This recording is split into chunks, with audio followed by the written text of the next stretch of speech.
For decades, Afghanistan has been a battleground for superpowers, insurgents, and internal strife. The complex web of geopolitics, tribal dynamics, and external influences has shaped a nation that has seen both glory and devastation. In 2021, the world watched as Kabul, the capital of Afghanistan, fell to the Taliban, marking the culmination of years of turmoil and conflict. The Afghan government, established in the wake of the US-led invasion in 2001, was marred by corruption and inefficiency. Billions of dollars in international aid often vanished into the pockets of officials, creating a chasm between the ruling elite and the ordinary citizens. While the government struggled to establish its authority, it was also plagued by infighting and a lack of coherent strategy to counter the insurgency. Despite the presence of a democratically elected government, many Afghans viewed it as a puppet regime, heavily dependent on foreign aid and military support. The disconnect between the government and the rural population, who were more influenced by local tribal leaders and religious figures, further weakened its legitimacy. The Afghan National Defense and Security Forces, ANSF, faced immense challenges. High casualty rates, desertions, and low morale were rampant. The ANSF was heavily reliant on US air support, logistics, and training. However, the attrition rate was unsustainable. For every insurgent killed, several Afghan soldiers were lost, creating a continuous cycle of recruitment and loss. The guerrilla warfare tactics employed by the Taliban proved devastatingly effective. Using hit-and-run attacks, improvised explosive devices, IEDs, and ambushes, they constantly harassed the ANSF, making it difficult for them to maintain control over large swathes of the country. The Taliban's knowledge of the rugged terrain, combined with support from local populations in some regions, gave them a significant advantage. The Taliban's resurgence was not just a result of internal dynamics. Pakistan's Inter-Services Intelligence, ISI, played a crucial role in providing sanctuary, training, and logistical support to the Taliban. Pakistan's strategic interests in Afghanistan were multifaceted. The porous border between Afghanistan and Pakistan allowed Taliban fighters to retreat, regroup, and launch new offensives with relative impunity. The complex relationship between the Taliban and Pakistani authorities was an open secret, contributing significantly to the Taliban's strength and resilience. The US intervention in Afghanistan was initially aimed at dismantling al-Qaeda and removing the Taliban from power. However, the mission evolved into nation building, with the goal of creating a stable, democratic Afghanistan. Despite significant investments in infrastructure, education, and governance, these efforts were undermined by systemic corruption and cultural resistance to foreign-imposed systems. The US military strategy relied heavily on counterinsurgency tactics, training Afghan forces, and conducting targeted strikes against Taliban leadership.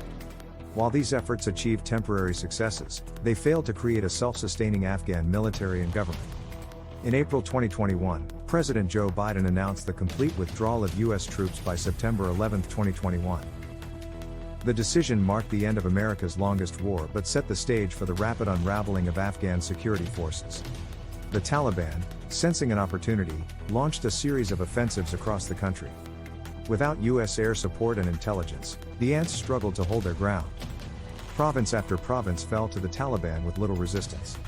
The pace of the Taliban's advance shocked both international observers and the Afghan government itself. The morning of August 15, 2021, dawned with an eerie calm over Kabul. For weeks, the Taliban had been sweeping through Afghanistan, capturing province after province with alarming speed. Rumors swirled, but few believed that the capital would fall so quickly. By midday, however, the unimaginable became reality. As the Taliban advanced towards Kabul, panic set in. The streets, usually bustling with activity, became scenes of chaos and confusion. Businesses shuttered, and residents rushed to withdraw their savings from banks, only to find long queues and empty vaults. The fear in the air was palpable. Many remembered the Taliban's brutal rule in the 1990s and dreaded a return to those dark days. At the US Embassy, the situation was dire. Helicopters buzzed overhead, ferrying diplomats and staff to Hamid Karzai International Airport, HKIA. The once bustling embassy compound now resembled a fortress under siege.